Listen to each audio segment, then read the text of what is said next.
से प्रार्थना करना है गोविंद, हमें नहीं था पता ये भी पाप होता है।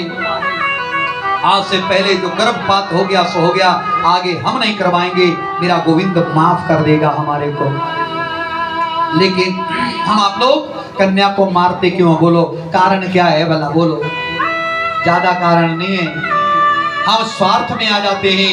दो कारण हैं जो मुझे लगते हैं। एक कारण है हमारे पुत्र होगा, पुत्री नहीं चाहिए, पुत्र होगा तो क्या होगा, जब हम बूढ़े हो जाएंगे ना कल को, तो हमारा बेटा हमारी सेवा करेगा, बेटा भी करेगा और बहू भी करेगी हमारी सेवा। भाग्यशाली है वो माताएं जिनकी बहू सेवा करती है। अच्छी बात है, देखो करनी चाहिए। पर आजकल कल युग का प्रभाव हो रहा है। आज महाराज, आजकल के बेटा बहू माता पिता को सेवा नहीं बल्कि सीधा वृद्धाश्रम का इंटरनेट खोलते हैं लैपटॉप में। अम्मा बता वृंदावन वाले में जाना कि हरिद्वार वाले में जाना? ध्यान रखना, मैं हर जगह कहता हूँ, मैं विरोध करता हूँ। हमारे सनातन धर्म के अनुसार कोई वृद्धाश्रम नहीं बनना चाहिए। ओल्ड एज होम बिल्कुल गलत बात है साहब, आज जगह जगह बनाए जा रहे हैं। धिक्कार है हम आप लोगों के लिए। क्या हम अपने माता पिता की सेवा स्वयं नहीं कर सकते? हाँ, अनाथ आश्रम भले बनाइए, बच्चे जिसमें गरीबों के रहे, अनाथों के रहे, उनकी सेवा होनी चाहिए महाराज। और माता बहनों, मैं निवेदन कर दूं, एक कारण ये है कि हमारा बहू और बेटा सेवा करेगा, और वो कितनी को होती है सबको पता है।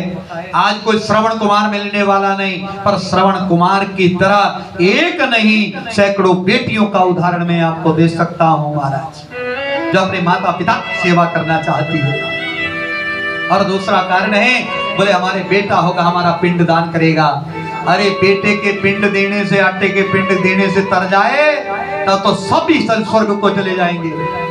ध्यान देना, चार भाइयों में से गरुड़ पुराण कहता है, एक भी भाई के यदि पुत्र है महाराज, चारों भाई पुत्रवान कहलाते हैं। बोलो भक्त वत्सल भगवान की जय। चारों भाई पुत्रवान हैं, इस भलेके में ना रहिएगा। और पिंड कहते हैं संस्कृत में शरीर को। मैं हर जगह कहता हूं सज्जनों, इस शरीर रूपी पिंड को भगवान के हवाले कर दो। किसके हवाले? शरीर रूपी पिंड को भगवत कार्य में लगा दो। मेरा भगवान करेगा बेड़ा पार, बेटा नहीं करेगा। और आजकल के बेटों के पास तो यूं भी टाइम नहीं है। बोलो भक्त वत्सल भगवान की ध्यान दीजिएगा।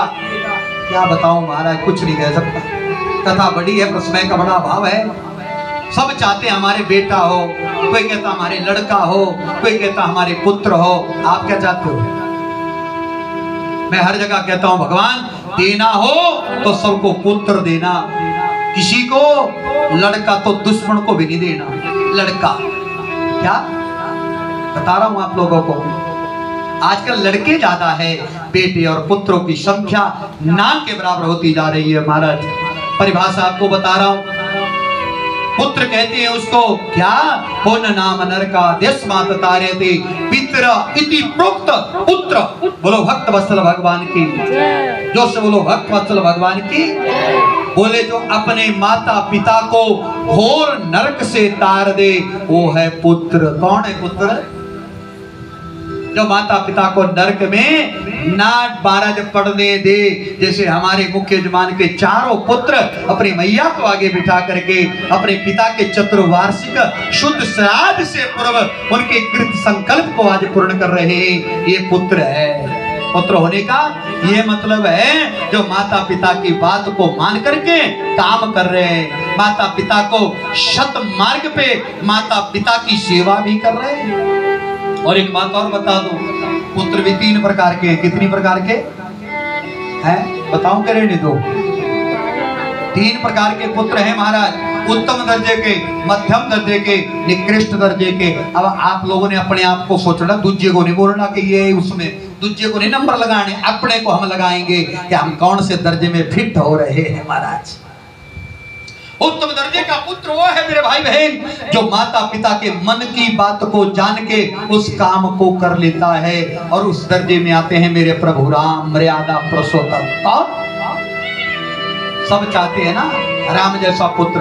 पिता ने कहा नहीं था जंगल को जाने को, बोलो कहा था पता लगा था कि कई मैया के 2 वचन हैं। अरे दशरथ को मना करते रहे, लेकिन आज देख लिया यदि मैं जंगल नहीं जाता हूँ मेरे पिता के वचन झूठे हो जाएंगे महाराज, मेरे पिता का नाम कलंकित हो जाएगा। ये है उत्तम दर्जे का पुत्र। इनके प्रकार से हमारे माता पिता का नाम गिरना नहीं चाहिए, ऊंचा उठना चाहिए। उत्तम दर्जे का पुत्र वो है जो माता पिता के मन की बात को जान के कर्म करे। मध्यम दर्जे का वो है जो माता पिता ने कहा, माता पिता का आज्ञाकारी है, वो है बोलो भक्त वत्सल भगवान की। और निकृष्ट दर्जे का तो वो है कि माता पिता कुछ बोल रहे हैं, बस उनका कहना नहीं मानना, अपनी मर्जी करनी। बोलो राधे राधे। वो पुत्र नहीं, वो तो विष्ठा में बड़े कृमि के समान होते हैं। बोलो भक्त वत्सल भगवान की। और देखो पुत्र के ज्यादा कर्तव्य नहीं होते, हमारे शास्त्रों में बताए हैं। आप लोग ध्यान देना महाराज, क्या कर्तव्य है पुत्र के। बोलो जीवितो वाक्य कृणात मृता है भूरि भोजनम गयायाम पिंड पातराज त्रिभी पुत्रस्य पुत्रताम। बोलो भक्त वत्सल भगवान की। माता पिता बड़ी मुश्किल से अपनी संतान को पुत्र को क्यों पालते हैं, उनकी कामनाएं होती है। निवेदन कर दो, क्या करो, जब तक माता पिता, 3 काम है पुत्र के महाराज पुत्र बनाने के लिए। जब तक माता पिता जीवित हैं उनका कहना मानना, उनकी सेवा करना। 4 धाम तीर्थ यात्रा का पुण्य मेरे भाई बहन हम आप लोगों को माता पिता की सेवा करने से मिल जाता है। मैं अक्सर कहा करता हूँ, सत्य है ये, इसमें कोई झूठ नहीं। जीवित तो जब तक जिंदे हैं तब तक सेवा करो, कहना मानो।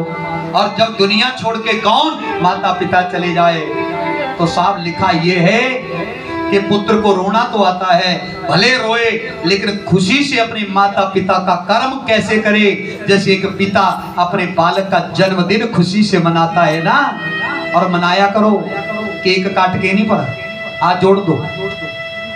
हैं पहले के जमाने में कैसे होता था, नवग्रह पूजा होती थी, संत ब्राह्मणों को भोजन होता था, उनका आशीष हमारे बेटे को मिले महाराज, ताकि उनकी आशीर्वाद से हम बालक की दीर्घायु हो।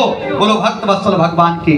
प्रत्येक पिता को उसी खुशी से पुत्र को भी माता पिता का कर्म करना चाहिए। क्या करना चाहिए, अंत्येष्टि करो, क्रियाकर्म करो, पिंडन श्राद्ध करो, और वार्षिक श्राद्ध करो, चतुर्वार्षिक श्राद्ध करो, और गया में जाकर के एक बार पिंड जरूर करो। क्या करो, गयायाम पिंड पातनाच त्रिवी पुत्रस्य पुत्रताम। अपने पितरों के लिए गया में जाना बहुत ही नितांत जरूरी है मेरे भाई और बहनों। जब माता पिता ना रहे तो उनके लिए गया श्राद्ध बड़ा भारी जरूरी है। बोलो राधे राधे।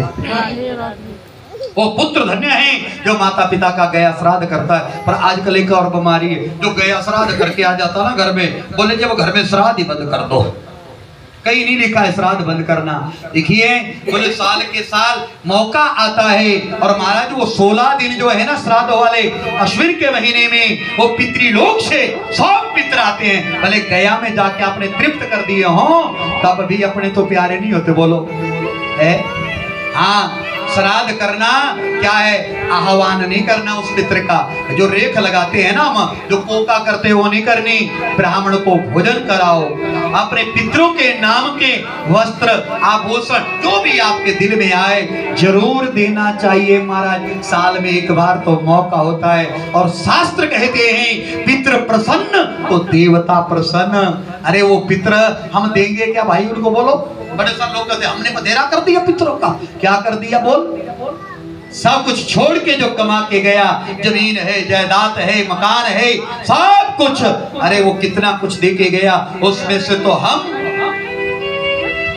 1000वां हिस्सा भी नहीं उनके नाम का देते जितना वो कमा के छोड़ गए हैं। इसलिए अवश्य में बंधु हो क्या करना है, गया में जाकर के पिंडदान करो। और एक बात और बताओ, जब घर में श्राद्ध हम नहीं करेंगे ना, अब हमारे पिताजी तो गया जी में करके आ गए, हम कहें जी अब हमने नहीं करना, कल को हम मरेंगे, हमारे बच्चों को क्या पता होगा श्राद्ध होता क्या, वो भूल जाना उन्होंने, उनकी तो गया हो गई है।